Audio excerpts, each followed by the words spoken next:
Hello everybody, my name is Cleo. I am a Ugandan transgender woman. I'm 26 years old. I'm a trans activist. I've been a trans activist for 2 years.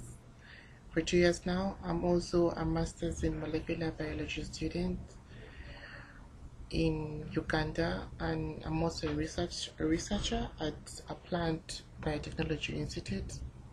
That's my boring geeky stuff about me, but that I also love. A while ago, I went to Nairobi. I had gone there for a transfeminism conference as part of my work.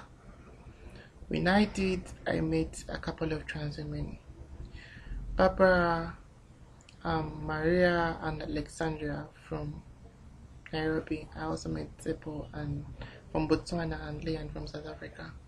And there are a couple of other trans women who trans activists as well as I am, who are fighting for the rights of transgender people in Africa to be able to live and fully express themselves, and to create a gender neutral environment where as people who are transgender can also be seen as equal people. Currently in Uganda, transgender people are mistakenly referred to as homosexuals, especially if they are pre-ops.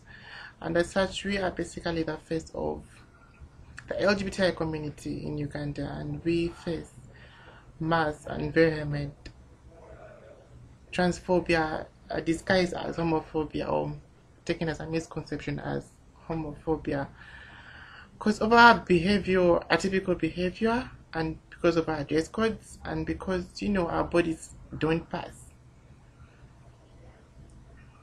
That's why I joined that movement, because I realized there are so many trans women who are being abused, raped, taken to prison without,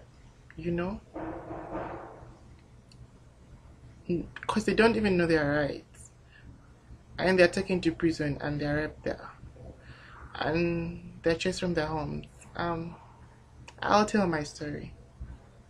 I'm 26 years old. I was born 26 March 1986. I was born a premature baby. In a room of about 30 people who were kids who were incubated, I survived.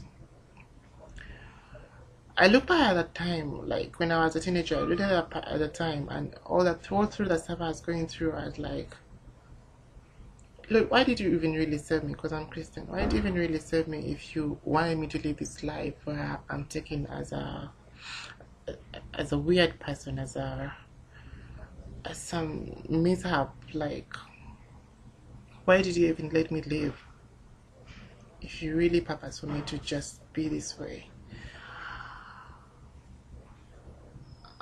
Right now, growing up, I realized, after going through a lot, of course, I realized that he did for a reason.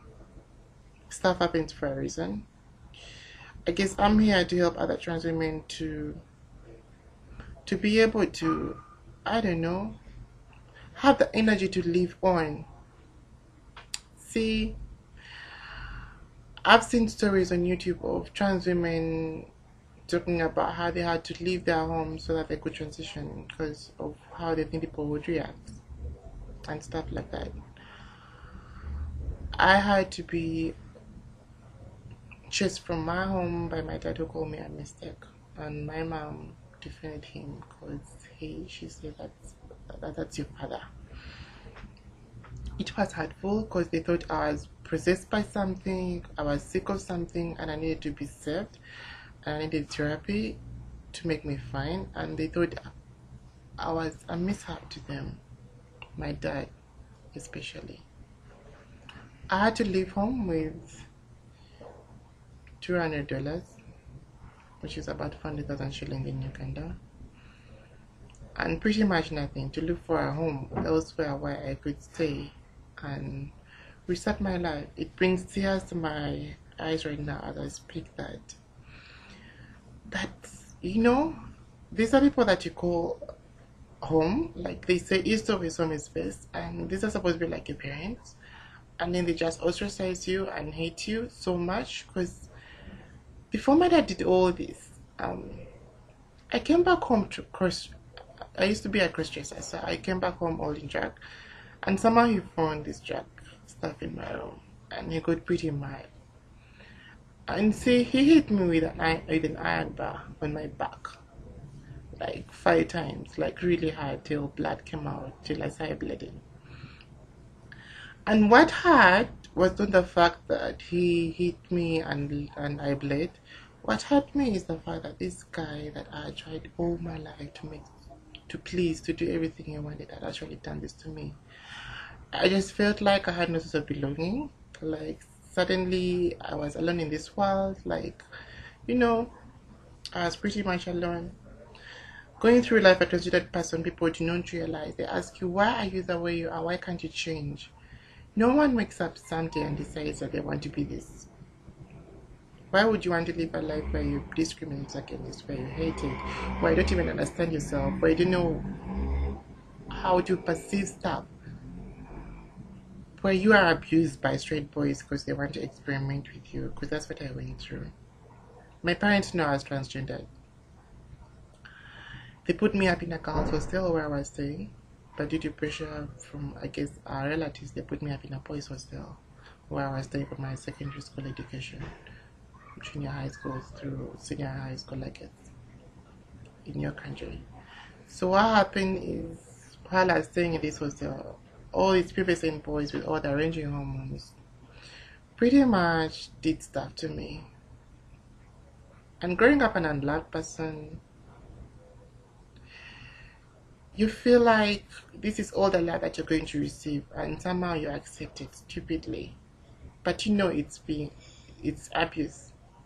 At a point where I realized that enough was enough. I had gone through a lot, and I wanted it to stop, but it couldn't stop. They couldn't stop because they knew I couldn't report them to anybody.